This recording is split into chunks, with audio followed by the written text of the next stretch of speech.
Assalamualaikum warahmatullahi wabarakatuh. Perkenalkan, saya Muhammad Syukur, calon guru penggerak angkatan 9 Kabupaten Aceh Besar.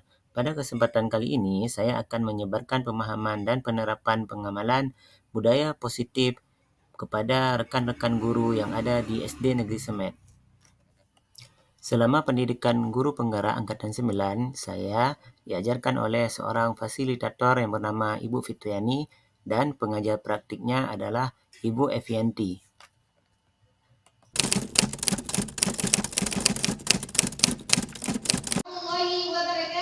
Waalaikumsalam warahmatullahi wabarakatuh.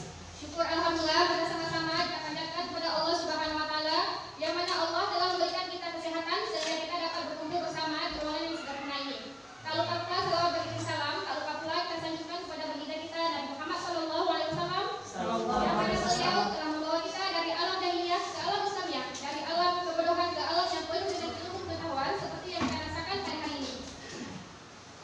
Selanjutnya, penghormatan saya kepada Ibu Kepala Sekolah SDN Sumet, Dewan Guru SDN Sumet, dan kepada Bapak Syukur selaku penata acara. Selanjutnya, terima kasih dan selamat datang kepada Bapak Ibu pada kegiatan menyebarkan pemahaman dan penerapan pengalaman budaya positif di SDN Sumet. Untuk memberkati acara kita hari ini, marilah kita sama-sama membacakan surat Al-Fatihah.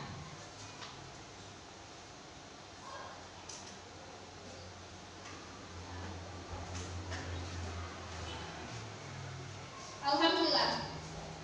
Selanjutnya, kata sambutan dari Ibu Kepala Sekolah SDN Sumet kepada Ibu Yusrina, kami persilakan dengan segala hormat.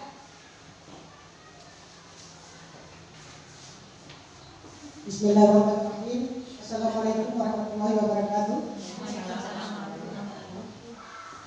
Alhamdulillahirrahmanirrahim.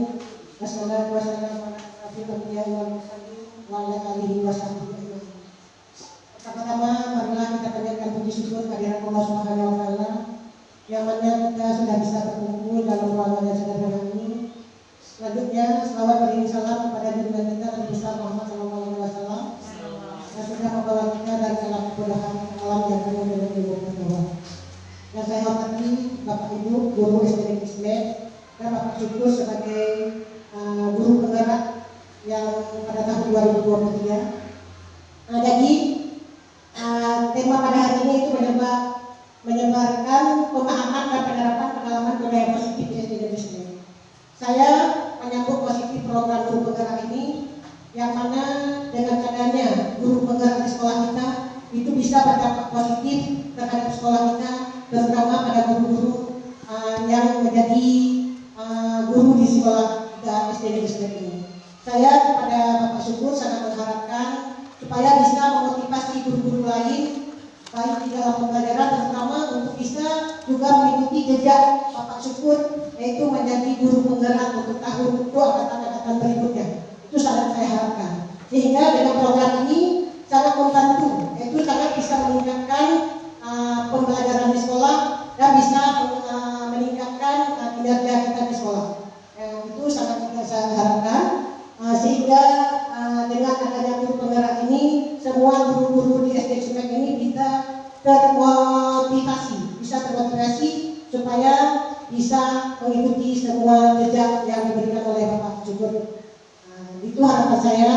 Tutup sekian. Assalamualaikum warahmatullahi wabarakatuh. Waalaikumsalam warahmatullahi wabarakatuh. Terima kasih kami ucapkan kepada Ibu Yusrina yang telah memberikan beberapa motivasi untuk kita semua. Selanjutnya, yaitu acara yang kita tunggu, penyampaian materi budaya positif dari Bapak Muhammad Syukur selaku guru penggerak SDN Sumet. Kepada Bapak Muhammad Syukur, kami persilakan dengan segala hormat.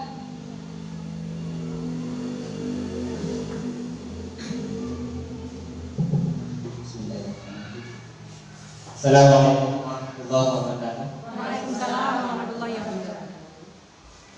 Alhamdulillahirabbil alamin wassalatu wassalamu ala sayyidina Muhammadin wa ala alihi wa sahbihi ajmain.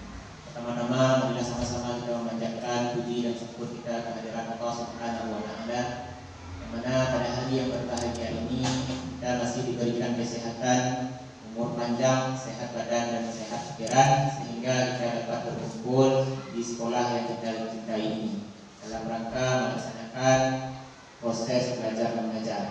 Dan pada hari ini kita akan melakukan penyebaran pemahaman dan penerapan pengalaman budaya positif di sekolah kita ini, yaitu SD Negeri Semen. Selawat dan salam bersama-sama kita panjatkan kepada baginda Rasulullah SAW yang telah membawa kita dari alam jahiliyah ke alam Islamiah seperti yang kita rasakan pada saat berbahagia ini. Nah, izinkan pada kesempatan ini menghormatkan saya kepada Ibu Kepala Sekolah yang telah berhadir di ruangan kelas 5 ini. Kemudian menghormatkan saya kepada seluruh dewan guru yang telah berpartisipasi meninggalkan tugas sebentar untuk mengikuti kegiatan pada hari ini. Izinkan pada kesempatan ini saya akan memberikan pemahaman ataupun menyebarkan materi-materi yang telah saya pelajari pada pendidikan guru penggerak angkatan 9. Nah, di sini saya memberikan gambaran sedikit. Pada saat mengikuti pendidikan guru penggerak, kami diberikan beberapa modul, di antaranya yang pernah kami pelajari yaitu modul yang satu-satu, yaitu tentang filosofi Ki Hajar Dewantara, pemikiran Ki Hajar Dewantara. Kemudian modul 1-2 yaitu tentang visi dan peran guru penggerak, nilai dan peran guru penggerak. Kemudian modul 1.3 yaitu tentang visi guru penggerak. Dan yang keempat ini 1.4 yaitu tentang budaya positif. Nah, kenapa diambil modul 1.4 tentang budaya positif? Nah, di sini merupakan program pendidikan dari guru penggerak, yaitu saya menerapkan aksi nyatanya. Karena ini adalah permintaan dari program guru penggerak. Saya akan merekam semua kegiatan hari ini, kemudian akan upload di akun YouTube saya sendiri dan akan memberikan tugasnya kepada fasilitator nanti di LMS dari CPKB gitu Pak ya. Nah, di sini yang menjadi nilai-nilai ataupun budaya positif yang saya berikan yaitu ada beberapa nilai. Mungkin cukup banyak ada materi di sini. Sebelumnya perkenalkan dulu yaitu fasilitator saya yaitu Ibu Fitriani. Beliau ini mengajar di SMP kalau tidak salah SMP 4 Aceh Utara ya, bersyukur ya. Kemudian Ibu Evianti mungkin sudah pernah kita lihat ya, sudah pernah 2 kali di sini sebagai pengajar praktik. Nah, disinilah berdua ibu-ibu ini yang telah mengajarkan kami pada program pendidikan guru penggerak angkatan 9 ini. Nah, adapun materi yang akan kita sampaikan pada hari ini mungkin cukup banyak ya. Yang pertama sekali teori kontrol, yang kedua disiplin positif, yang ketiga teori motivasi, yang keempat kebutuhan dasar manusia, yang kelima hukuman dan penghargaan, kemudian selanjutnya posisi guru, posisi kontrol guru, selanjutnya keyakinan kelas, dan yang terakhir adalah segitiga restitusi. Dari ke-8 materi yang akan kita sampaikan ini, kira-kira ada nggak yang dari bapak, dari ibu-ibu sekian yang agak asing mendengarnya? Kira-kira mana yang lebih asing didengarnya? Ataupun mungkin sudah pernah mendengarnya semuanya? Segitiga restitusi ya. Nah, di sini kenapa yang terakhir dibuat? Ini kebetulan pada modul 1.4 ini segitiga restitusi ini adalah penerapan bagaimana memecahkan masalah yang terjadi di sekolah kita. Misalnya ada siswa yang terlambat pergi sekolah, bagaimana cara menerapkan segitiga restitusi ini. Kemudian ada lagi siswa misalnya tidak mengerjakan tugas. Jadi sebelum kita menerapkan segitiga restitusi, kita harus tahu dulu yang pertama sini posisi kontrol kita sendiri. Apakah kita dapat mengontrol anak-anak kita? Apakah kegiatan-kegiatan yang dilakukan oleh anak-anak itu sesuai dengan nilai-nilai yang telah disepakati atau belum? Nah, di sini berawal dari yang pertama sekali kita akan mempelajari yaitu teori kontrol. Nah, di sini ada materi tentang teori kontrol. Sebelum saya melangkah lebih lanjut, di sini ada sebuah kegiatan di mana di sini Anda ataupun kita sendiri akan melakukan kegiatan yaitu mengepalkan tangan, masing-masing kita guru mengepalkan tangan. Nah, di dalam tangan ini berarti ada sesuatu yang sangat berharga bagi kita. Nah, kemudian tugas kawan kita ini membuka kepalan tangan ini. Apakah kita memberikannya ataupun tidak? Kemudian kawan kita ini boleh dia merayu, boleh dia membujuk, menarik, mengintimidasi kita supaya bisa terbuka. Sedangkan kita ini prinsip kita ini bahan ini rahasia, tidak boleh saya nampakkan kepada orang lain. Nah, kalau kita buat kegiatan di sini, coba Bapak, coba ibu semua mengepalkan tangan. Nah, sekarang yang menjadi kawannya yang sebelah yang sebelah coba membukakan tangan. Misalnya ibu ini membuka kepala tangan ibu Munia. Itu salah satunya dulu. Coba. Saya buka dulu ya.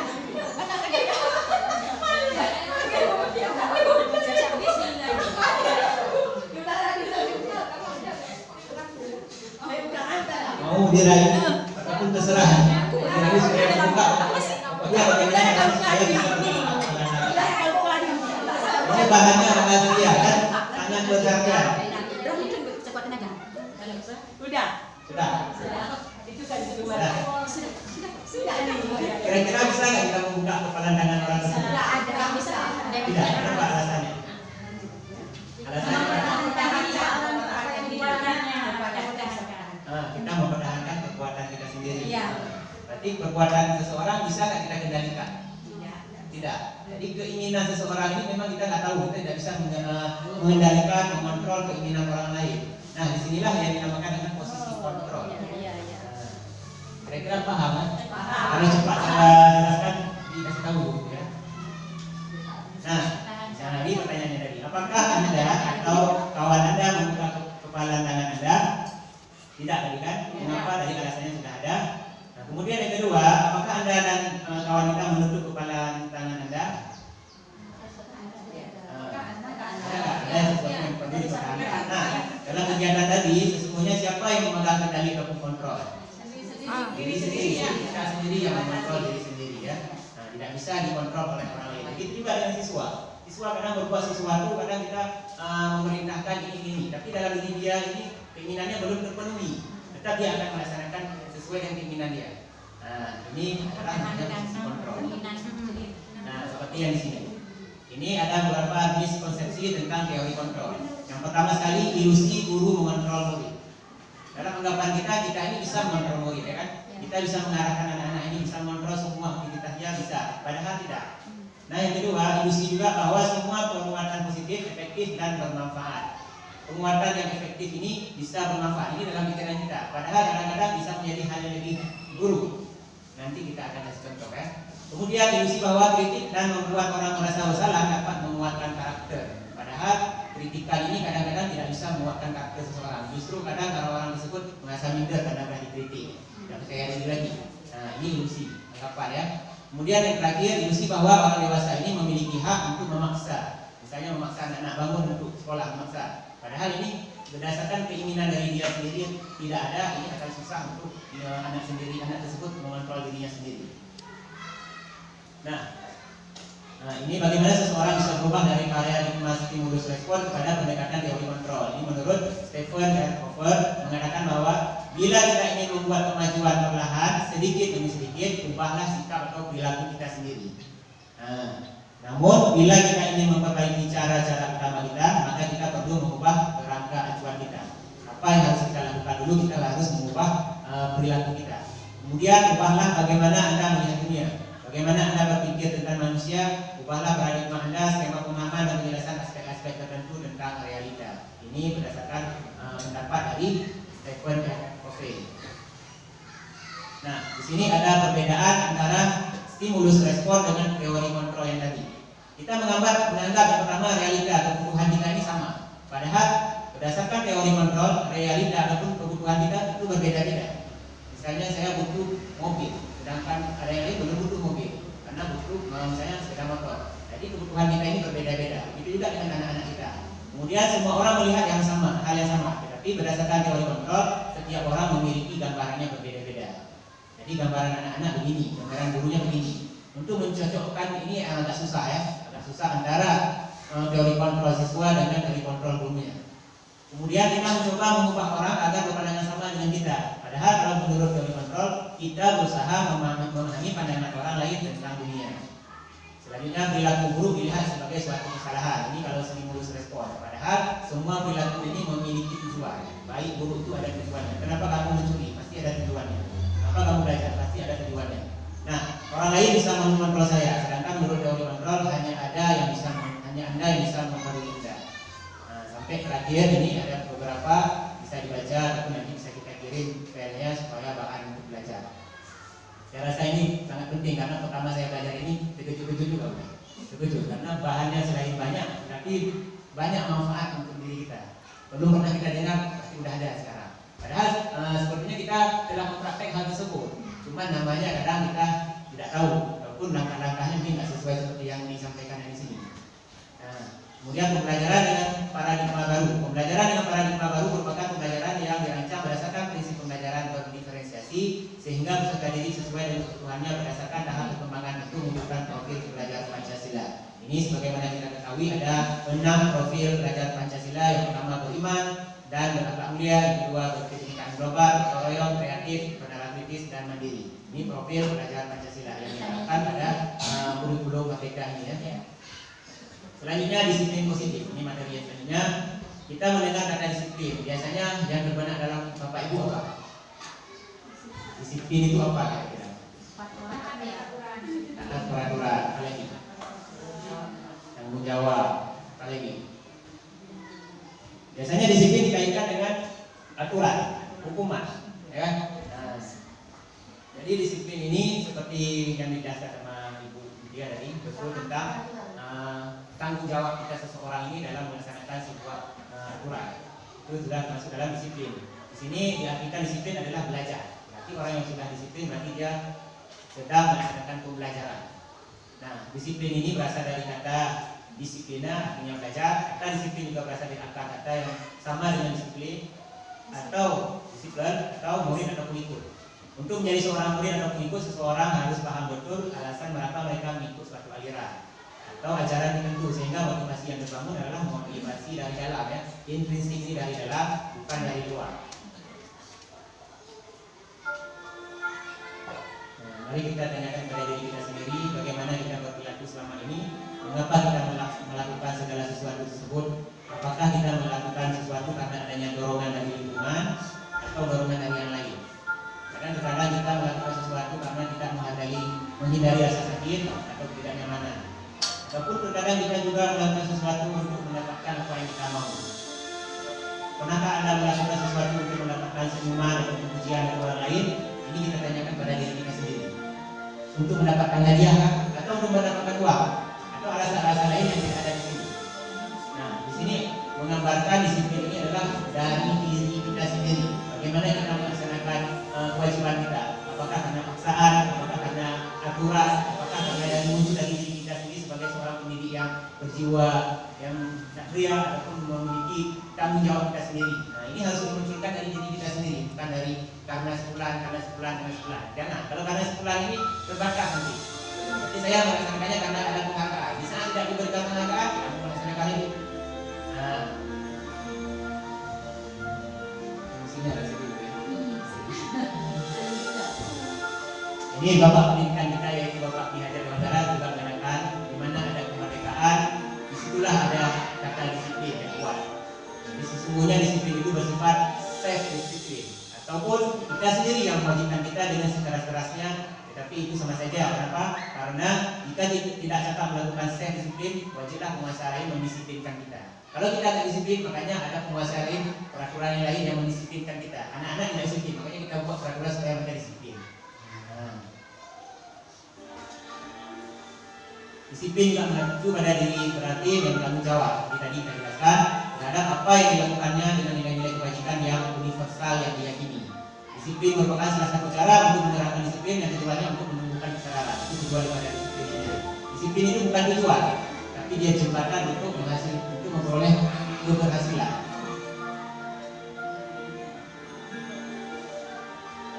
Nah, sebagai pendidik tujuan kita adalah menciptakan anak-anak yang memiliki disiplin diri sehingga mereka bisa berperilaku dengan mengacu pada nilai-nilai kebajikan universal dan memiliki motivasi dari dalam. Jika mereka sudah ada motivasi dari dalam, maka kita untuk mengajarkan siswa-siswi ini tidak susah lagi karena mereka sudah ada minat dari dalam. Begitu juga kita dalam agama misalnya seperti ini, kita beribadah tujuannya untuk mendapatkan pahala. Ini tindakan yang paling rendah. Atau tindakan paling rendah lagi, kita beribadah supaya jangan masukkan ke dalam neraka. Tetapi kalau tindakan yang tinggi, saya beribadah ini karena Allah, mau dimasukkan dalam neraka, mau dimasukkan dalam surga, terserah Allah. Yang penting tugas saya adalah beribadah kepada Allah. Itu tindakan yang paling tinggi, makanya ini dari diri. ibadah dari diri seperti para aulia ini. Mereka ibadahnya khusus untuk kepada Allah. Jadi tidak teringat dengan pahala yang ini, tidak bergantung pada pahala yang diberikan oleh Allah. Nah, ini adalah bukti daripada kesadaran daripada diri kita sendiri dalam melaksanakan ibadah tersebut. Nah, ini nilai-nilai kewajiban. Ini mungkin tidak asing ya Bapak Ibu, nilai-nilai kewajibannya apa saja. Mungkin bisa dijelaskan atau disebutkan apa saja nilai-nilai kewajiban yang pernah kita dengar. Kira-kira Ibu Ahar atau Ibu Ahar? Kemudian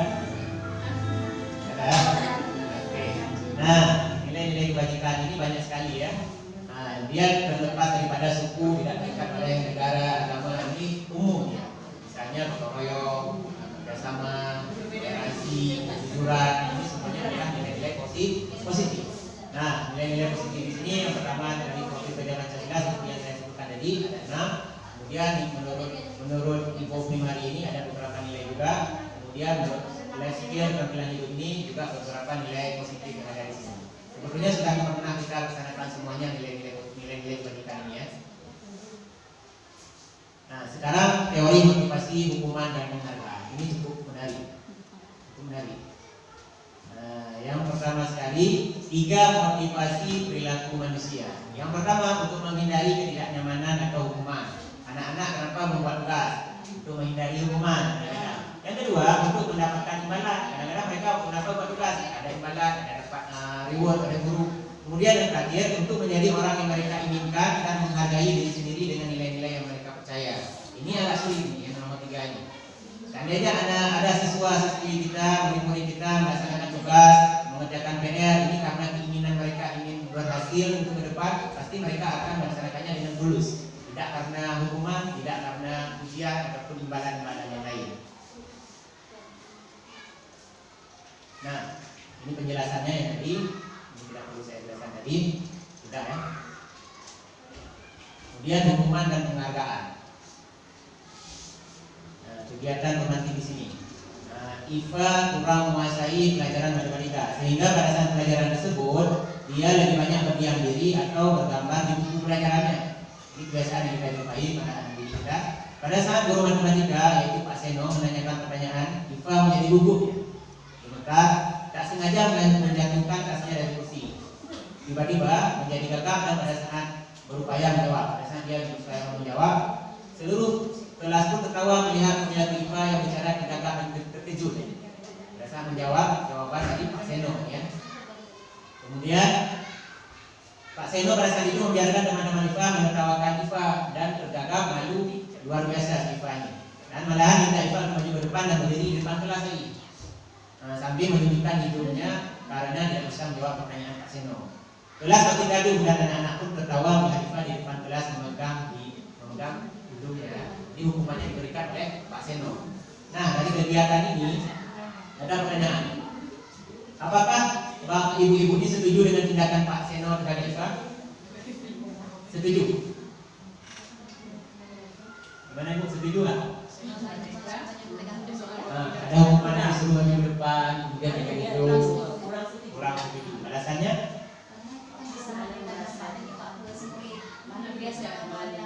Malu kan? Alasannya berarti dengan tidak sengaja Pak Seno mempermalukan siswa ya. Nah, jadi ini adalah hal yang tidak baik. Nah, menurut ibu-ibu ini Pak Seno ini melakukan sebuah hukuman atau konsekuensi? Hukuman, bukan konsekuensi. Kira-kira apa itu hukuman, apa itu konsekuensi? Mungkin ada yang belum paham konsekuensi ini, hukuman ini. Nanti ada satu lagi restitusi. Nah, 3. Hukuman bisa membuat seseorang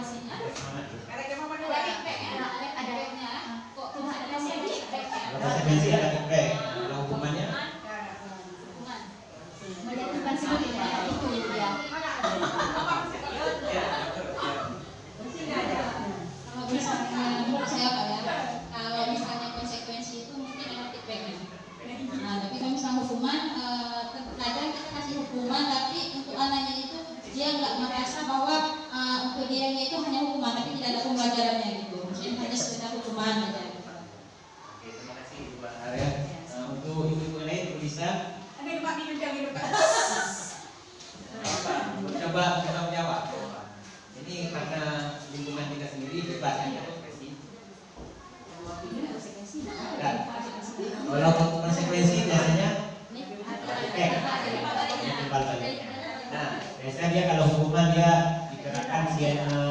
seketika. Langsung. Kamu telat, mesti seketika ada hukumannya. Tapi kalau konsekuensi sudah diberitahukan, ada waktunya seperti itu dia bilang. Misalnya 3 hari batas. Misalnya tidak membuat tugas, ini bapak kasih waktu tugasnya sampai 3 hari. Kalau tidak kumpul maka akan menerima konsekuensi dari bapak. Nah, kalau kita anggap semuanya sama seperti hukuman ya, tapi kalau konsekuensi dia lebih memperjelas dulu kapan waktunya, kemudian kita jelaskan pada anak-anak apa hukuman konsekuensi yang diterima apabila ini tidak terjaga. Itu namanya konsekuensi. Nah, jadi Pak Seno di sini memberikan hukuman, begitu ya. Rasanya karena si Iswa ini tidak bisa menjawab pertanyaan dari Pak Seno. Nah, ini tadi sudah perbedaan dengan konsekuensi sudah. Kemudian penghargaan dan hukuman. Nah, ini hukuman, ini penghargaan ya. Nah, ini saya sengaja ambil ini hukuman, ini suruh berdiri. Buat ini dapat dia. Nah, menurut ibu ini apakah penghargaan dan hukuman itu bagus diberikan kepada murid? Penghargaan bagus. Hukuman ada yang bagus, ada yang tidak. Ada hukuman yang mendidik, ada hukuman fisik, ada hukuman psikologi juga ya. Nah, di sini yang kami pelajari ini kadang berbeda dari yang kita jawab. Beda, hampir 100% berbeda. Bukan berarti kita tidak boleh memberikan penghargaan ya, tapi memberikan penghargaan ini tidak berlebih-lebihan. Ataupun hukuman gitu juga sama. Nah, di sini ada beberapa perbedaan. Penghargaan maupun hukuman adalah cara mengontrol perilaku seseorang seperti tadi. Yang menghancurkan potensi untuk pembelajaran yang sesungguhnya. Mau hukuman, mau penghargaan, ini dia menghancurkan potensi anak. Buktinya nanti apa? Ada. Ya. Tindakan memberikan penghargaan sama nilainya dengan menghukum. Kita memberikan penghargaan kepada anak-anak ini, dengan sendirinya kita menghukum anak yang lain. Merasa anak lain merasa ini, merasa itu. Artinya dia terhukum dengan penghargaan yang diberikan kepada si A. Nah, hukuman dihukum oleh penghargaan. Nah, hukuman dan penghargaan. Nah, yang pertama pengaruh jangka pendek dan jangka panjang. Ini dengan memberikan penghargaan. Kemudian penghargaan ini tidak efektif. Artinya tidak efektif sepenuhnya ya. Kemudian penghargaan bisa merusak hubungan antara si A dan si B. Jadi timbul kecemburuan. Kemudian penghargaan mengurangi kecepatan, kadang-kadang cepat. Kemudian penghargaan bisa menurunkan kualitas dan kreativitas. Penghargaan ini justru dia menghukum. Kemudian motivasi dari dalam. Contohnya gimana di sini? Penjelasannya. Yang pertama, penghargaan ini jangka pendek. Penghargaan efektif jika menginginkan seseorang melakukan sesuatu yang kita inginkan dalam jangka waktu pendek. Misalnya, nggak mungkin tiap hari kita kasih penghargaan kepada anak-anak. Misalnya kasih permen, nggak mungkin tiap hari. Pas, misalnya kita lakukan secara rutin, tiba-tiba pada hari tersebut tidak kita berikan penghargaan, justru anak-anak akan bertanya, mana bu permennya, mana penghargaannya, pasti akan bertanya mereka. Jadi waktunya cuma sebentar, bukan jangka panjang. Nah, jika kita menggunakan penghargaan lagi dan lagi, maka orang tersebut akan tergantung penghargaan. Dia belajar karena mendapatkan penghargaan. Nah, jika kita mendapatkan penghargaan untuk melakukan sesuatu yang baik, maka selain kita senantiasa berharap mendapatkan penghargaan sesuatu lagi, kita pun menjadi tidak menyadari tindakan baik yang kita lakukan ini bukan dari diri dari dalam, bukan dari intuisi kita tadi. Karena mendapatkan sesuatu. Jadi pengaruhnya cuma jangka pendek, jangka panjang. Kemudian tidak efektif lagi. Jika saya mengharapkan satu penghargaan dan tidak mendapatkannya, maka saya akan kecewa, berkecil hati. Makanya tidak efektifnya di sini. Kemudian penghargaan juga merusak hubungan. Ketika seseorang diberi penghargaan atau dipuji di depan orang banyak, maka orang yang lain akan merasa iri dan sebagian dari mereka akan tidak menyukai orang yang diberikan penghargaan tersebut. Jadi iri kepada orang yang melakukannya. Kemudian yang kedua, jika seorang guru sering memberikan penghargaan kepada muridnya, besar kemungkinan murid-muridnya termotivasi karena menyenangkan gurunya. Penghargaan juga menciptakan persaingan di dalam kelas, dan persaingan menciptakan kecemasan. Ini riset membuktikan ya, penghargaan ini bisa mengurangi ketepatan. Penelitian pertama, anak-anak diminta mengingat kata-kata tertentu, misalnya kata pisang. Kemudian mereka diminta mengambil kartu yang berisi kata-kata yang diingat tersebut setiap kali muncul. Nah, beberapa anak diberi permen ketika mereka memberi jawaban yang benar, dan sebagian yang lain hanya diberitahu saja bila jawaban mereka benar. Tapi hasilnya di sini anak-anak akan mendapatkan permen jawaban yang banyak tidak tepat. Nah, jawabannya ya, banyak yang tidak tepat dibandingkan anak permen ataupun permen coklat. Pas diambil yang menyebutkan kadang-kadang mereka cuma tahu sebentar aja, tapi nggak tahu semuanya hurufnya, huruf dari P, E, N, nggak tahu semua. Tapi kadang-kadang kita memberikan penghargaan cuma dia sendiri yang bisa. Padahal ada anak yang tidak mau menjawab, pasti dia tidak bisa. Kita nggak melihat anak tersebut diam, bukan berarti nggak bisa. Jadi dengan kadang-kadang penghargaan tersebut tidak tepat.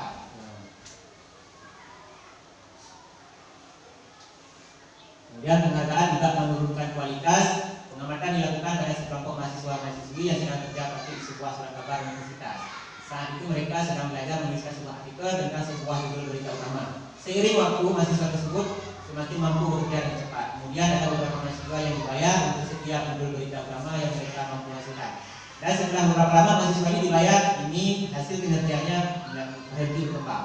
Ya, setelah beberapa lama mahasiswa ini yang dibayar dan ini hasil kerjanya berhenti berkembang. Mereka tidak menerima bayaran, terus berupaya mengasah dirinya menjadi lebih baik. Jadi kualitas ini kalau tergantung dengan penghargaan, di saat tidak ada lagi penghargaan maka dia akan berhenti berbuat yang terbaik. Jadi gara-gara penghargaan ya. Kemudian mematikan kreativitas. Artinya di sini contohnya murid-murid berpikir mengenai hadiah atau penghargaan yang bisa mereka dapatkan, bisa menulis sebuah visi. Kreativitas kelompok murid di sini menjadi berkurang dibandingkan dengan yang tidak diperlukan dengan hadiah. Jadi anak-anak yang diberi hadiah mereka bisa menulis, sedangkan tidak memberikan hadiah mereka akan tidak mau menulis, tidak akan bisa mengembangkan kreativitas mereka dalam menulis sebuah visi. Kemudian penghargaan juga memupuk. Memupuk di sini mereka tidak akan mendapatkan penghargaan, misalnya dalam sistem ranking seperti dulu terbuat atau sekarang ada juga. Mereka yang mendapatkan ranking kedua akan merasa paling dihukum. Artinya mereka tidak bisa bersaing dengan orang yang naik ranking 1. Artinya berarti barang apa dia ranking 2 berarti saya lebih bodoh dibandingkan ranking 1. Ini harapan daripada anak-anak. Nanti dia pandai.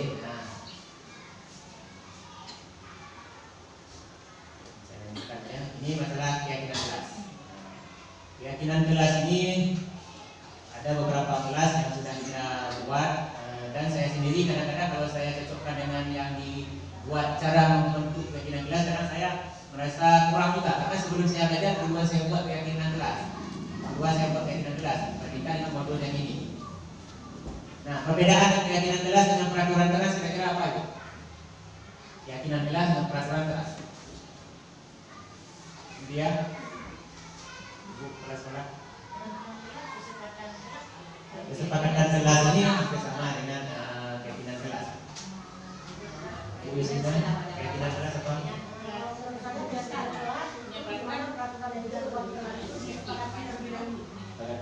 Bersama siswa. Anggota kelas. Peraturan kelas.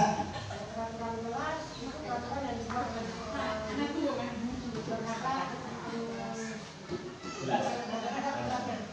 Kita masuk sedikit ya. Kalau keyakinan kelas ini kita bentuk dari guru wali kelas dengan siswa. Jadi kita menampung ide-ide dari siswa ini bukan dari kita sepenuhnya. Kesepakatan sehingga bisa ditulis di kelas masing-masing. Nah, cara menulisnya nanti ada beberapa cara. Dia harus menggunakan bahasanya lebih umum, kemudian tidak boleh menggunakan kata negatif. Artinya tidak boleh merokok. Nanti bahasanya tidak ini negatif ya. Jadi buatlah kata-kata yang lebih bagus. Jangan melarang, jangan dilarang merokok. Jangan. Jadi buatlah ciptakan kenyamanan kelas kita. Itu sudah masuk semua umum ya. Kemudian menghargai sesama teman. Jangan kita buat tidak memaki-maki. Jangan memaki-maki. Itu jangan dibuat seperti itu karena banyak sekali nanti ada 20 nanti. Tidak boleh merokok, tidak boleh makan, tidak boleh tidak. Padahal kalau kita kumpulkan semuanya, berarti yang pertama disiplin, yang kedua kerjasama, yang ketiga menghargai. Padahal itu bahasa yang paling umum. Cuma kadang anak-anak kita tidak berbentuk perintah, dia berbentuk pernyataan. Nah, ini sifatnya tidak abstrak, pernyataan universal, pernyataan yang dibuat dalam bentuk positif seperti saya bilang tadi, tidak terlalu banyak. Artinya anak-anak, ini yang nomor berapa nih keyakinan kelas? Jangan lupa, banyak kali. Di kelas saya ada 16 gitu ya. Karena saya belajar juga membuat keyakinan kelas. Ini harus direvisi. Seperti yang terakhir ini ya, bersedia meninjau kembali keyakinan kelas dari waktu ke waktu. Bisa kita revisi tiap tahun ataupun tiap semester. Dan itu kebutuhan anak-anak. Anak-anak sudah disiplin tentang ini. Nanti ada lagi nanti. Kita tingkatkan ini. Contoh-contoh yang jelas di tempat waktu, pertemuan sebelum belajar. Ini nggak banyak kan? 5, 6, nggak banyak. Saya 5F, ini masuk semua. Menjaga kebersihan. Ini kesepakatan dari siswa, artinya mereka sendiri yang menimbulkan idenya dan mereka sendiri yang menjalankan, mereka sendiri yang mendapatkan konsekuensi. Hasil mereka, kalau kita yang mengatur, kadang-kadang mereka nggak mau protes, apa program tadi. Tapi kalau dari mereka, langsung mereka sendiri yang menjalankan. Nah, jadi ada muncul motivasi dari dalam mereka, bukan dari kita semua ya. Kemudian 5 kebutuhan dasar manusia. Kebutuhan dasar kita manusia ini apa kira-kira? Sandang, sopan, pangan, sandang, sopan, pangan. Selain itu, cuma 3 aja. Sandang, sopan, pangan. Ini kalau digambarkan di sini cuma 1. Masuk ke 1. Oh, ada 5. Ilmu, keamanan. Ini masuk yang pertama nih. Nah, coba lihat. Bertahan hidup. Berarti masuk makanan, tempat tinggal, papan, uang, keamanan. Ini masih 1. Bertahan hidup. Apakah ibu-ibu bisa melaksanakan tugas? Nggak bisa, saya belum ada makanan. Berarti belum bisa bertahan hidup ya. Nah, kemudian rasa kasih sayang. Seandainya ibu AA hari ini masuk kelas, anak-anak nggak open. Terasa nggak nyaman masuk ke sekolah? Ataupun saya di sekolah ini nggak nyaman karena guru-guru nggak mau ngomong semua. Nggak nyaman gitu kan? Artinya kita di sini tidak diterima, tidak diopen, dikasih perhatian yang lebih pada kita. Ini rasa diterima perlu juga, sangat perlu. Kemudian penguasaan biasanya orang ini bisa diakui kita bisa menjadi pemimpin, bisa didengar. Kalau nggak didengar, misalnya di sekolah kasih perintah, kita nggak dengar ini, ulang semua. Artinya ibu prasekolah kan merasa ini juga, masa saya nggak dihargai saya di sini. Nah, kemudian kebebasan. Jadi semua orang perlu bebas, perlu terikat. Aturan ini, aturan itu perlu bebas. Ini kebutuhan kita manusia ya. Kebutuhan dasar, perlu bebas. Kita perlu mandiri, perlu ini, perlu itu, perlu semua mengendalikan diri sendiri. Berarti kita ini perlu kebebasan. Nah, yang terakhir kita juga butuh kesenangan, humor, mau jalan-jalan, mau ini, mau itu, perlu kesenangan kita. Nah, tidak cuma bertahan hidup, tapi kita butuh kesenangan, butuh kasih sayang dan rasa diterima oleh orang lain. Kita butuh juga penguasaan. Kita sebagai pemimpin, wali kelas, ini butuh dihargai oleh orang lain dan siswa-siswi.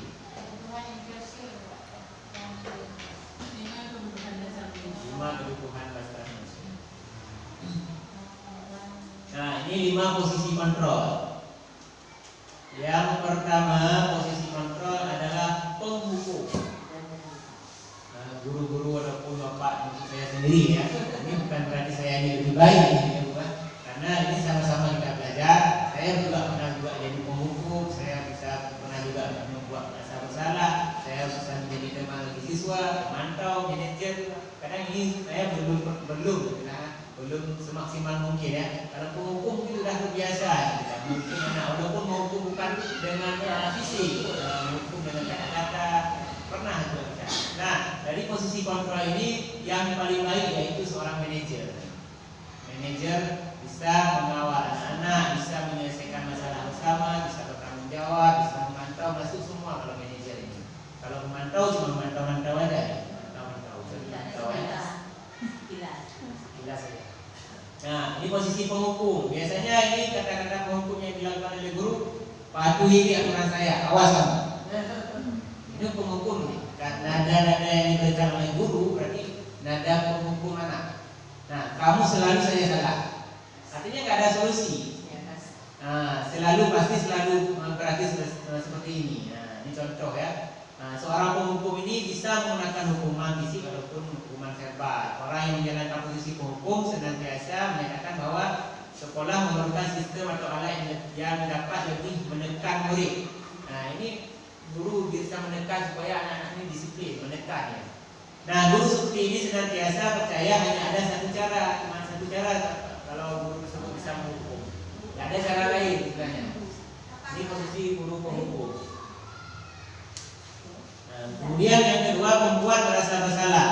Nah, di sini kata-kata yang dikeluarkan guru Bapak sangat kecewa sekali dengan kamu. Berapa kali Bapak harus memberitahu kamu? Ini membuat masalah. Artinya dia merasa bersalah dengan perbuatan dia.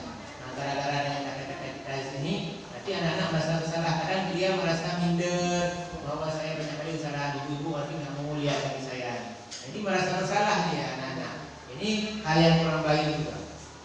Nah, pada posisi ini murid akan memiliki penilaian diri yang buruk tentang diri mereka. Seperti saya bilang katakan tadi, murid merasa tidak berharga.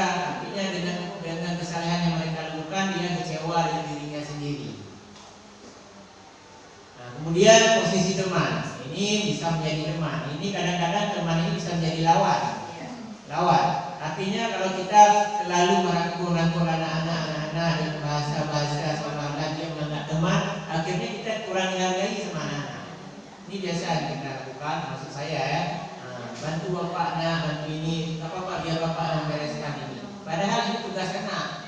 Kalau kita membuat seperti teman, akhirnya kita sibuk sendiri, kita sendiri yang mengawal mereka nanti. Nanti capek ya. Nah, kemudian yang keempat, di sini pemantau. Pemantau biasanya guru mengawasi, pada saat mengawasi bertanggung jawab atas perilaku yang diawasi. Posisi pemantau berdasarkan pada peraturan-peraturan dan konsekuensi dengan sanksi atau konsekuensi. Kita dapat memisahkan hubungan pribadi dengan murid ya. Kata-kata yang digunakan seorang pemantau di sini peraturannya apa nak? Nah, apa yang akan dilakukan tadi? Sanksi atau konsekuensi apa yang akan diterima nanti? Ini posisi pemantau. Jadi teringat ini aturannya ini. Berarti anak-anak nanti akan melaksanakan konsekuensinya ini. Nah, ini adalah posisi pemantau yang dilakukan oleh seorang guru. Kemudian posisi manajer yang terakhir. Manajer adalah posisi di mana guru berbuat sesuatu bersama dengan murid, mempersilahkan murid bertanggungjawabkan perilakunya, mendukung murid agar dapat menemukan solusi atau atas permasalahannya sendiri. Nah, di sini ditanya peraturannya apa, kemudian apa keyakinan yang bisa disepakati. Nah, posisi manajer ini murid diajak untuk menganalisis kebutuhan mereka sendiri maupun kebutuhan orang lain. Nah, di sini dia jadi penekanan pada kemampuan membuat konsekuensi. Namun dia dapat berkolaborasi antara siswa dengan guru, bisa bekerja sama dalam menyelesaikan permasalahan. Nah, ini posisi seorang manajer. Nah, jika kamu meyakininya, di sini ada pertanyaan, apa yang kita yakini? Nah, kembali ke keyakinan kelas nanti. Nah, apakah kamu meyakininya? Nah, jika kamu meyakininya, apakah kamu bersedia memperbaikinya? Ini kata-kata yang dikeluarkan oleh seorang manajer. Jika kamu memperbaiki ini, hal ini menunjukkan apa tentang dirimu? Apakah kamu orangnya percaya diri, orangnya bisa menghargai orang lain, dan apa rencana anak-anak untuk kedepannya untuk perbaikan dari kesalahan yang dia lakukan? Ini posisi manajer yang diberikan oleh guru. Contoh kasus. Ini ada guru, ini ada siswa. Guru bertanya, Adi, tahukah kamu jam berapa kita mulai? Jawab si Adi, tahu pak. Guru, kamu terlambat 15 menit. Apakah kamu sudah mengerti konsekuensi yang harus dilakukan bila terlambat? Paham pak, jawab dia. Saya harus tinggal di kelas pada jam istirahat nanti dan mengerjakan tugas ketinggalan saya. Artinya pada saat jam istirahat dia tidak boleh keluar dulu sebelum melaksanakan tugas. Ya benar, kata guru. Nanti saat jam istirahat kamu harus tinggal di kelas untuk menyelesaikan tugas yang tertinggal tadi. Bapak tunggu. Bagaimana perasaan murid diperlakukan seperti ini?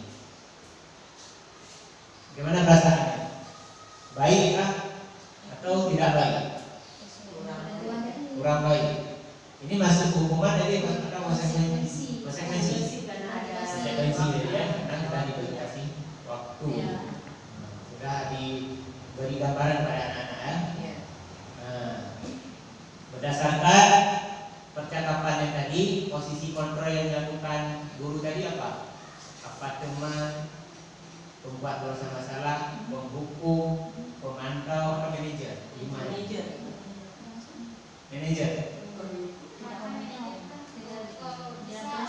Sesuatu sekali diperlukan dia bisa menjadi teman, bisa menjadi pemantau.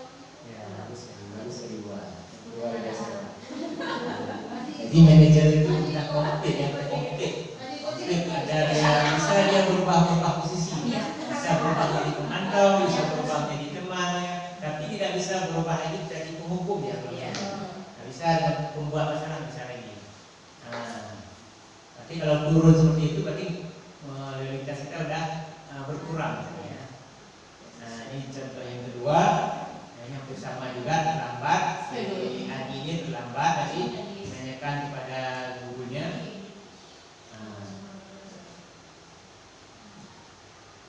Ini masuk ke tadi manajer. Yang kedua masuk ke manajer. Yang pertama termasuk kepada pemantau. Nah ini yang terakhir restitusi.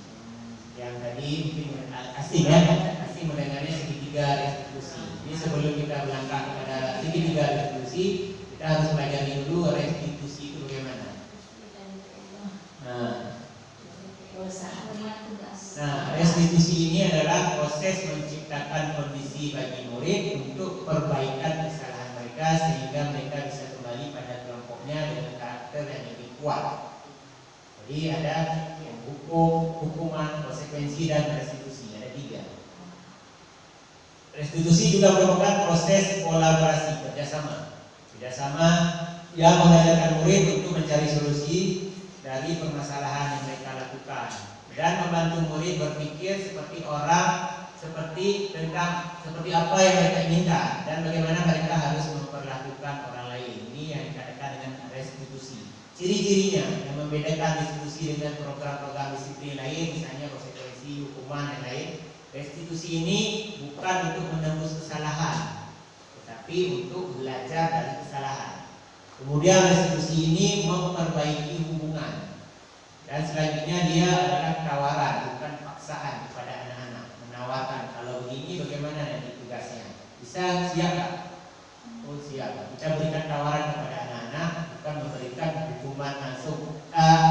Bukan seperti itu. Nah, restitusi ini juga menuntun anak-anak untuk melihat ke dalam diri mereka. Kemudian restitusi mencari kebutuhan yang dasar. Dan lain-lain ini banyak ya, ada beberapa program daripada restitusi. Nah, ini kalau kita lihat sekilas, kalau hukuman dia tidak terencana, atau tiba-tiba seperti tadi. Kita kasih hukumannya tiba-tiba. Tapi kalau konsekuensi terencana, disepakati seperti tadi. Restitusi ini proses menciptakan kondisi bagi murid untuk memperbaiki kesalahan. Proses dari kesalahan yang dia lakukan, kita ajak dia berdialog dia untuk istilahnya mencari solusi dari permasalahan yang dia lakukan. Lebih mendalam lagi restitusi. Kemudian murid tidak tahu apa yang akan terjadi kalau kita kasih hukuman. Tapi kalau konsekuensi, murid tetap dibuat tidak nyaman ya. Tidak nyaman juga, dapat konsekuensi saya dari bapak bilang, saya nggak buat tugas, aku saya terlambat. Kemudian kalau restitusi tidak dia saling bekerja sama dengan anak-anak mencari kesalahan kenapa terlambat. Nah, di sini nanti ada contoh segitiga restitusi yang sudah saya terapkan seperti Ibu Elida kemarin. Ini contoh saja. Tapi kalau dalam kehidupan sehari-hari kadang kita nggak membuat seperti itu. Karena ini bentuknya rekaman, jadi anak-anak sedikit malu ya. Padahal kadang tiap hari kita melakukan seperti tadi. Cuma bahasanya aja agak berbeda dengan bahasa yang diajarkan di sini. Kalau hukuman ini dia satu arah, diburu saja. Pukul, cubit dan lain sebagainya ya. Kalau konsekuensi dia suka guru memonitor murid. Nah, di sini restitusi juga kolaborasi. Nah, hukuman ini masuk ke dalam identitas gagal. Kalau disiplin, konsekuensi dan restitusi masuk ke dalam identitas sukses anak. Nah, sesuatu yang menyakitkan harus terjadi. Ini hukuman. Pasti dalam benak siswa ini adalah sesuatu yang menyakitkan. Kalau konsekuensi ini sesuatu yang harus terjadi. Jadi yang diyakini sama siswa ini konsekuensi ini adalah harus terjadi pada diri saya. Mau tidak mau, karena konsekuensi. Tapi kalau hukuman menyakitkan, epoh lah. Nah, itu bahasanya ya. Restitusi ini pilihan seperti tadi ya. Kemudian korban mendapatkan keadilan. Nah, kalau di sini konsekuensi bisa diabaikan. Kemudian korban mendapatkan ganti. Ini banyak, ini bisa kita print juga boleh perbedaan antara hukuman, konsekuensi dan restitusi. Bapak Ibu wala biar kita berikan juga nanti bahannya. Ini saya pun kadang memahaminya banyak sekali ya, perlu harus belajar lebih banyak lagi bagaimana membedakan antara hukuman, konsekuensi dan restitusi. Nah, metode paksaan lagi, stimulus respon, metode kontrol. Nah, ini sedikit lebih banyak kalau kita menerapkan yang namanya restitusi.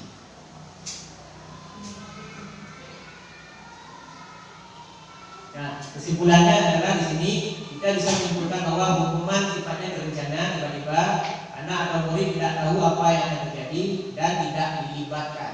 Hukuman bersifat satu arah dari pihak guru yang memberikan, murid hanya menerima suatu hukuman tanpa melalui sebuah kesepakatan atau pengarahan dari pihak guru, baik sebelum atau sesudahnya. Hukuman yang diberikan bisa berupa fisik maupun psikis ya.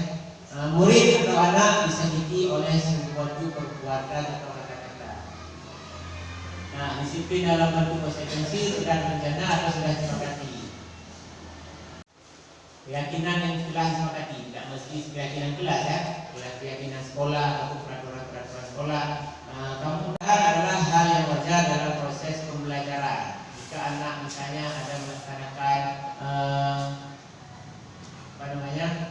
melaksanakan hal-hal yang tidak baik, melanggar peraturan, ini secara mensabilitaskan kita ajak dia dulu, kemudian kita berkomunikasi sama-sama mencari solusi dari permasalahan. Untuk menstabilkan identitas biasanya digunakan kata-kata jangan langsung bertanya kenapa kamu buat seperti itu, jangan.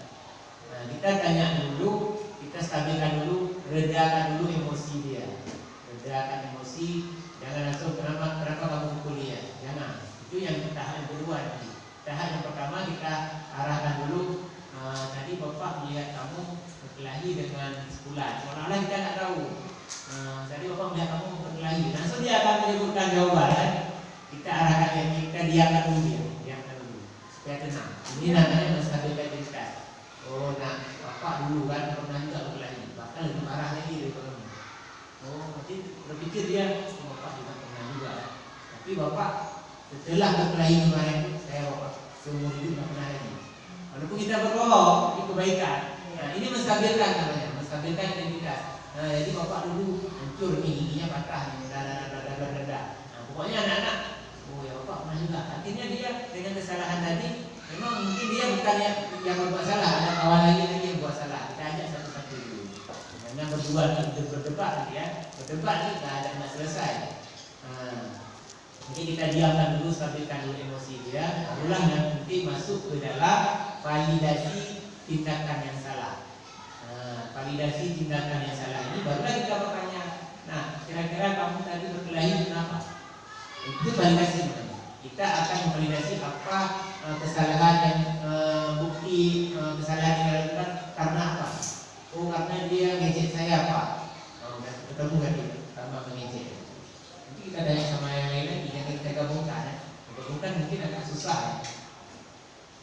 Nah, perilaku yang salah merupakan pemenuhan kebutuhan dasar. Kadang dia melaksanakan tersebut karena kebutuhan dia tidak terpenuhi. Seperti tadi kebutuhan 5 tadi. Saya tidak dihargai Pak, makanya dia diejek-ejek sama ayah orang tua saya Pak. Nah, itu kebutuhan merasa dihargai, tapi kita butuhkan tapi dia tidak dihargai sama temannya. Ataupun temannya tidak menghargai dia, jika dia betul. Nah, ini kebutuhan yang belum terpenuhi sama anak tersebut ya. Kemudian bisa mengubah cara pandang guru dari teori stimulus respon ke cara berpikir proaktif. Jadi gurunya lebih aktif lagi akan menciptakan budaya positif. Ini contoh yang digambarkan oleh Kemendikbud tentang segitiga restitusi. Bisa kita nonton di sini baru selesai.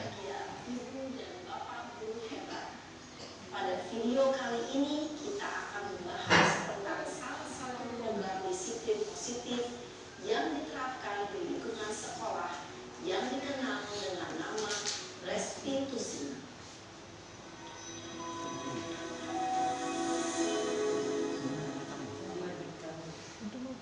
Restitusi itu mereka di depan kelas, seru banget. Itu menstabilkan identitas. Ya pasti kamu marah dan kesal. Bapak juga akan marah apabila ada yang menurut Bapak seperti itu. Kemudian pada saat itu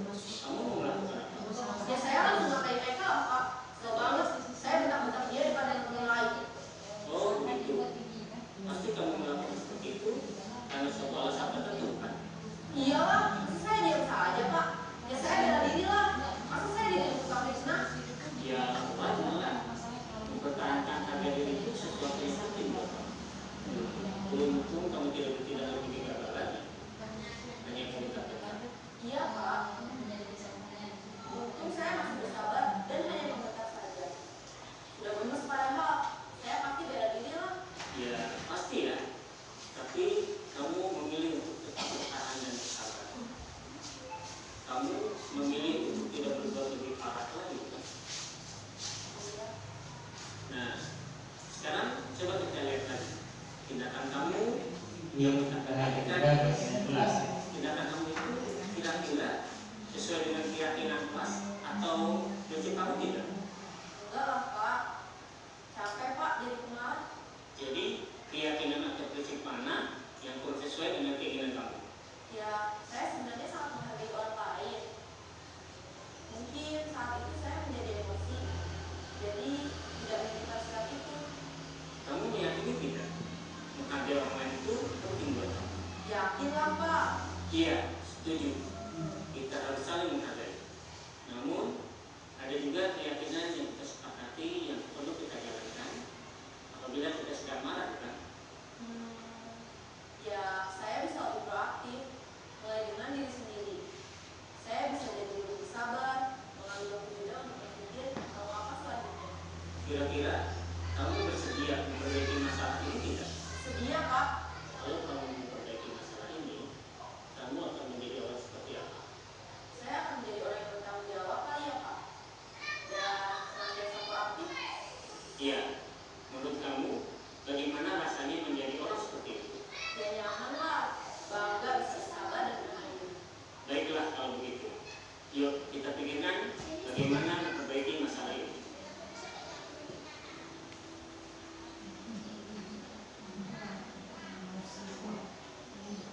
Ibu dan Bapak guru hebat.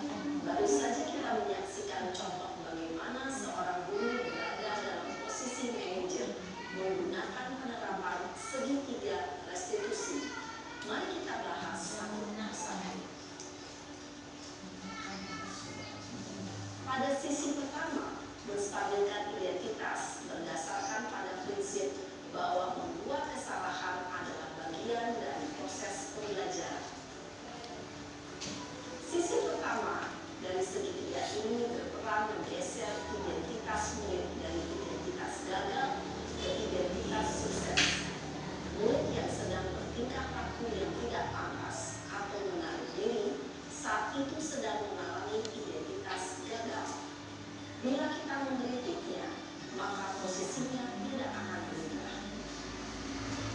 Kita bisa mengajukan pernyataan-pernyataan ini. 1. Membuat kesalahan sesuatu yang wajar. 2. Manusia tidak ada yang sempurna. 3. Kita bisa memperbaiki masalah ini. 4.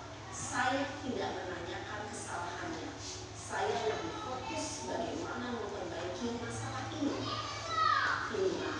Apakah saat ini kamu pernah menjadi orang yang baik untuk dirimu sendiri?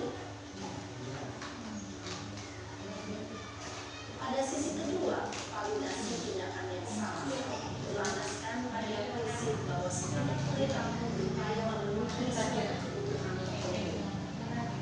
Guru yang telah memahami teori kontrol akan bergeser dari pemikiran stimulus respon menjadi proaktif dan mencoba berjuang dari perilaku mendengarkan dan mengakui kebutuhan ini dapat memperbaiki hubungan dengan murid tersebut.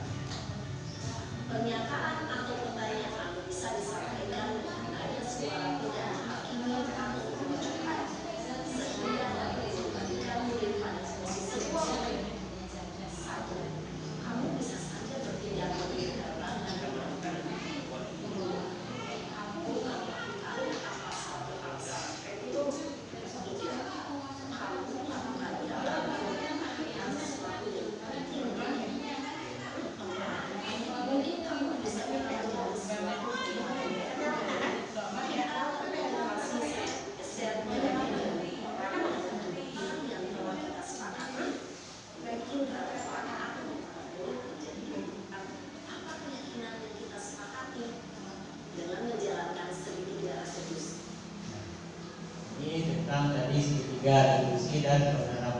pada segitiga atribusi. Contoh ya, contoh harapan. Yang pertama tadi menstabilkan identitas, yang kedua validasi tindakan yang salah, yang ketiga baru menanyakan keyakinan. Jadi 3 tahap ini sebetulnya mudah kita praktek, cuma kadang kita langsung ke poin nomor 2, validasi. Siapa yang salah? Langsung bertanya siapa yang salah. Kenapa kamu berbuat seperti itu? Langsung yang kedua, belum yang pertama. Padahal yang pertama ini untuk menenangkan dia, menenangkan siswa-siswi yang berbuat masalah. Kemudian yang terakhir barukah mereka menanyakan keyakinan, artinya mereka nanti akan muncul motivasi dalam dirinya supaya tidak mengulang lagi. Tapi kalau kita biarkan, misalnya seperti pertanyaan Ibu ya, apakah ini masalahnya adalah masalah yang besar? Tidak, masalah yang sepele pun. Misalnya anak-anak pakai sepatu seperti kemarin ya, pakai sepatu, dan datang ke sekolah sepele. Tapi kalau masalah sepele kita sepelekan, nanti akan membesar. Ini susah. Kalau dari masalah kecil kita biarkan, maka anak-anak nanti tidak menghargai lagi aturan sekolah. Kemudian dari kebiasaan dari kita guru, bagaimana memberikan motivasi, mengajak mereka, membantu mereka, memberikan contoh yang terbaik. Oh ibu ini ada, ibu ini jangan main-main dengan ibu ini. Berarti betul-betul kita mulai dari diri kita masing-masing. Jadi jangan heran nanti kenapa anak-anak memilih guru. Oh sama ibu ini kurang suka. Ini bersuka. Padahal kalau kita langsung padanya memberikan yang terbaik kepada anak-anak, tetap anak-anak akan dulunya akan menghargai kita. Kalau kita nggak open kepada anak-anak, memang anak-anak suka kadang sebentar saja. Karena saya pribadi anak-anak ini memang tertekan ya. Yang betul-betul memang sayang kepada saya ibu bapak ini. Jadi mulai dari diri kita sendiri. Makanya anak-anak kadang-kadang ada yang suka kepada kita, ada yang tidak suka. Kadang kita memberikan peraturan yang lebih banyak, sedangkan kita tidak melaksanakannya sendiri. Jadi dari diri kita sendiri memberikan teladan yang paling baik kepada siswa-siswi kita ya. Mungkin ada pertanyaan dari ibu-ibu semuanya. Tadi sudah ya, ada buah ya. Sudah dari pertanyaan buah, walaupun pakai mikrofon ya. Terima kasih banyak untuk hari ini ya. Mudah-mudahan dengan materi yang saya sampaikan ini bisa menumbuhkan kesadaran dalam diri saya sendiri dan bisa bermanfaat kepada ibu-ibu semuanya dalam menumbuhkan dan menciptakan murid-murid kita, generasi kita yang beriman, berilmu, berkarakter, kreatif dan bisa bermanfaat bagi lingkungan. Tidak hanya dia bermanfaat bagi dirinya sendiri dan bisa bermanfaat bagi orang lain. Di sini saya tutup aja. Sebelum saya menutup, ada sebuah pantun yang perlu saya bacakan. Siang-siang bagi soya, jangan lupa bagi ketupat. Sekian presentasi dari saya, semoga bisa bermanfaat. Lidah berfungsi untuk mengecap, organ terpenting pastilah syaraf. Kalau ada salah berucap, jangan berjabat dan minta maaf. Jadi kesempatan ini saya juga mohon maaf pada Bapak dan Ibu mungkin ada kesalahan. Silakan dari kata-kata saya bisa menyinggung perasaan maupun hal-hal yang tidak enak. Pada hari ini saya beribu-ribu maaf saya ucapkan kepada ibu-ibu semuanya. Kemudian yang terakhir pantunnya, siang-siang ditanya istri, sudah makan siang belum? Usai sudah pertemuan hari ini. Sekian dan assalamualaikum warahmatullahi wabarakatuh. Waalaikumsalam warahmatullahi wabarakatuh.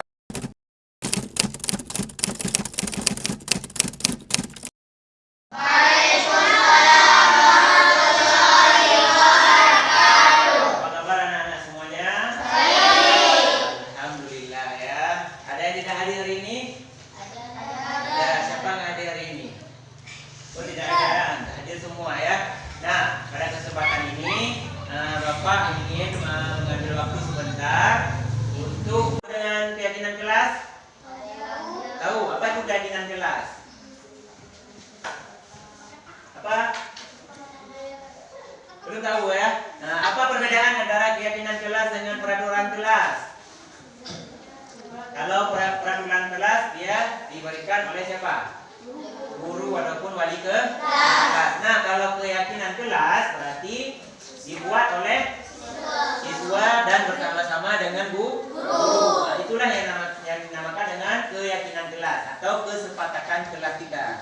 Nah, kesepakatan ini bisa dibuat oleh semua siswa. Ya, kita ada 22 siswa, boleh memberikan sarannya, boleh memberikan pernyataannya, ataupun kalimat-kalimat yang untuk membuat kesepakatan kelas, sehingga kelas kita di sini bisa nanti tertib, disiplin, bertanggung jawab terhadap kesepakatan yang akan kita berikan, ya. Nah, sekarang Bapak minta kepada semua kalian untuk memikirkan salah satu kesepakatan kelas yang akan kita buat. Nah, coba yang pertama sekali siapa? Kami ya Pak. Harus disiplin, besar suaranya ya. Disiplin, harus disiplin. Apa lagi? Sopan santun. Apa lagi? Menghormati guru, bagus sekali. Menghormati guru. Apa lagi? Menghormati teman. Tidak boleh mengejek. Tidak boleh mengejek. Apa lagi? Apa lagi? Menghargai teman, masuk menghormati teman nanti sama. Apa lagi? Kalau nggak buat tugas gimana? Nah, selalu mengerjakan tugas. Mengerjakan tugas. Selanjutnya kalau misalnya telat masuk, bagaimana? Kena hukuman. Nah, berarti masuk kelas tepat waktu. Ada lagi? Piket, bagus sekali. Piket, mengerjakan piket. Nah, mengerjakan piket. Piket kebersihan ya. Apa lagi? Betul ya. Besar suaranya ya. Ada lagi? Habis? Habis? Sudah. Nah, di sini ada beberapa saran dari kalian semua, yaitu harus disiplin, sopan santun, menghormati guru, menghormati teman, tidak boleh mengejek, selalu mengerjakan tugas, masuk kelas tepat waktu, mengerjakan tiket, gotong royong. Nah, sekarang kita pilih dari ke-9 yang sudah pernyataan yang sudah kalian berikan. Kita akan memilih lagi, mengelompokkan menjadi beberapa bagian nanti. Nah, yang pertama, tidak boleh menggunakan tidak ya. Kata tidak ini jangan. Kita ganti dengan menggunakan kata yang lain. Misalnya di sini tidak boleh mengejek. Kita ganti saling menghargai teman. Nah, nanti masuknya ke menghormati, menghargai, kita gabung menjadi satu. Saling menghormati dan menghargai. Dan menghargai teman. Nah, ini ada satu ya. Kemudian bagian sopan santun. Ini masuk ke menghargai lah. Masuk? Bukan, bisa kita pisahkan boleh juga. Disiplin? Disiplin belum masuk. Disiplinnya masuk ke yang lain ya. Kalau menghargai, menghormati ini masuk ke dalam di sini. Teman, guru ini sama ya. Teman atau guru. Nah, di sini kita buat disiplin. Kata-katanya bagaimana? Pak, tolak. Berpakaian rapi masuk nanti berdisiplin. Apalagi masuk disiplin. Datang tepat waktu kan? Masuk kelas tepat waktu. Ini termasuk dalam disiplin. Berarti ini sudah tergabung nanti. Gabung ke dalam disiplin. Selalu mengerjakan tugas. Masuk disiplin juga nanti. Atau dia lebih masuk lagi ke tanggung jawab boleh juga. Kemudian mengerjakan tiket. Disiplin boleh, tanggung jawab boleh. Gotong royong. Masuk ke menghargai, masuk ke kerja ya. Kerja sama di sini. Nah, kalau disiplin bisa kita buat kata-katanya adalah selalu disiplin di mana saja, baik di kelas maupun di sekolah ya. Boleh. Nah, kemudian sopan santun bisa kita buat lagi.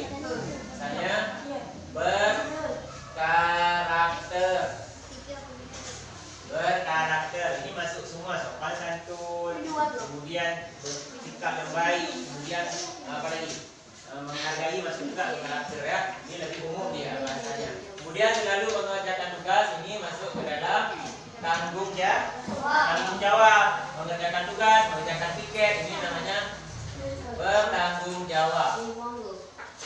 Bertanggung jawab. Nah, kemudian gotong royong ini kerjasama, saling kerjasama. Kerjasama. 1, 2, 3, 4, 5. Kemudian kalau ada di ruangan masih kotor, gimana caranya? Menjaga ya, saling kerjasama. Yang satu lagi menjaga kebersihan. Biar sehat. Menjaga kebersihan. Nah, 1, 2, 3, 4, 5, 6. Jadi 6 dari 9 sudah ada 6 keyakinan kelas yang kita sepakati. Setuju? Setuju. Nah,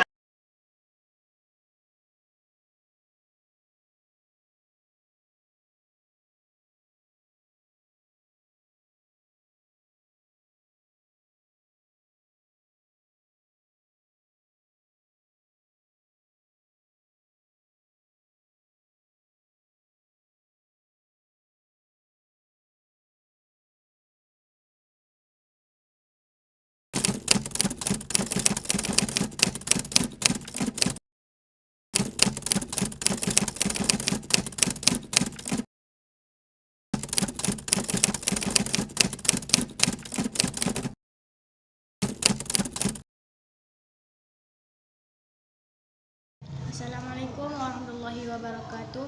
Perkenalkan, nama saya Ardeh Lutfia. Sangat senang membuat keyakinan kelas. Saya Hamid Nufafi, saya kelas 6. Saya sangat senang sudah membuat keyakinan kelas. Sangat penting untuk menghargai orang lain. Untuk membuat saya lebih bertanggung jawab.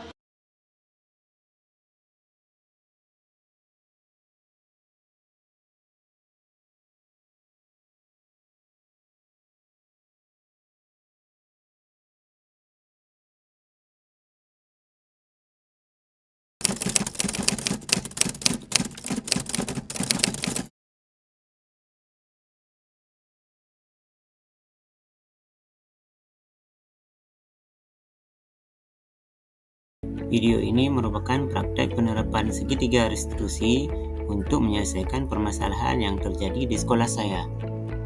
Sebagai informasi yang perlu kita ketahui, segitiga restitusi adalah suatu pendekatan menanamkan disiplin positif yang dilakukan guru agar dapat menjadikan siswa yang bertanggung jawab dengan penuh keyakinan. Terdapat 3 tahapan segitiga restitusi. Yang pertama, menstabilkan identitas. Yang kedua, validasi tindakan yang salah. Yang ketiga, menanyakan keyakinan. Kasus yang pertama, Alia, murid kelas 6 SD, pada hari Senin memakai sandal pergi ke sekolah. Semua teman memperhatikan dia saat berdiri dalam barisan ketika mengikuti upacara. Berikut ini skenario penyelesaian permasalahan dengan menggunakan segitiga restitusi. Selamat menyaksikan. kalian tahu nggak kira-kira kenapa bapak menjadi dia kemarin pakai sandal sekolah, apa itu betul? Nah, apa Alia tahu memakai sandal itu merupakan tanggung jawab sekolah? Nah, yang pertama kali Alia mengatakannya tadi ya, semoga semua orang ini pernah melakukan kesalahan, kita harus mengambil pelajaran dari kesalahan yang kita berbuat. Nah, kita akan sama-sama mengajarkan ya. Kira mengapa Alia memakai sandal sekolah? Apa kesalahan?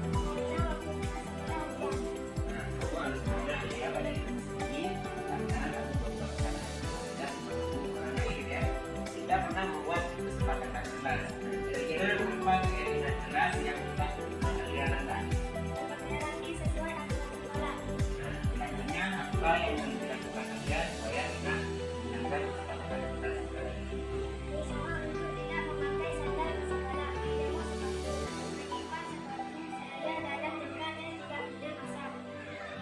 Bagus ya, ini apa yang dia lakukan. Semoga ini menjadi pelajaran bagi dia dan kita terulang lagi untuk kedepannya ya. Terima kasih untuk hari ini. Selamat kembali ke kelas. Assalamualaikum warahmatullahi wabarakatuh.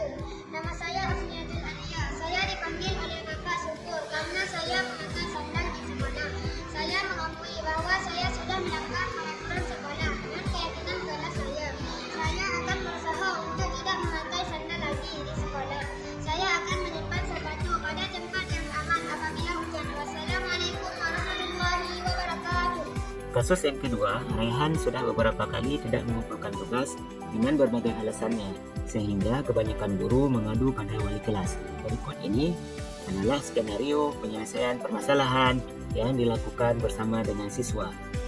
Kalau tadi tidak buat PR, apa tadi kira-kira kamu jawab? Tadi ya, tidak buat PR ini merupakan kesalahan bukan? Kesalahan ya, kedua kesalahan merupakan hal yang lumrah karena semua orang melakukan kesalahan. Tidak apa-apa, yang terpenting kita belajar dari kesalahan itu dan berusaha untuk memperbaikinya. Setuju? Dan tidak buat PR, kira-kira apa alasannya? Pada tidak ada Ya, kamu tahu nggak keyakinan yang telah kita buat itu? Kira berapa keyakinan yang kita buat? Isinya apa? Nah, selanjutnya kira-kira apa yang akan Raihan lakukan? Jadi ya, kamu janji nggak?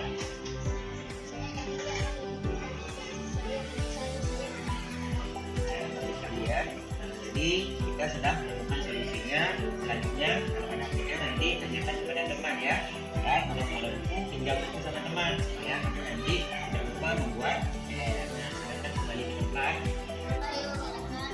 Nama saya Raihan. Saya dipanggil Bapak karena saya tidak mengumpulkan tugas. Saya lupa mengerjakan tugas. Saya akan berusaha membuat tugas di rumah dan menanyakan kepada teman jika ada tugas yang diberikan.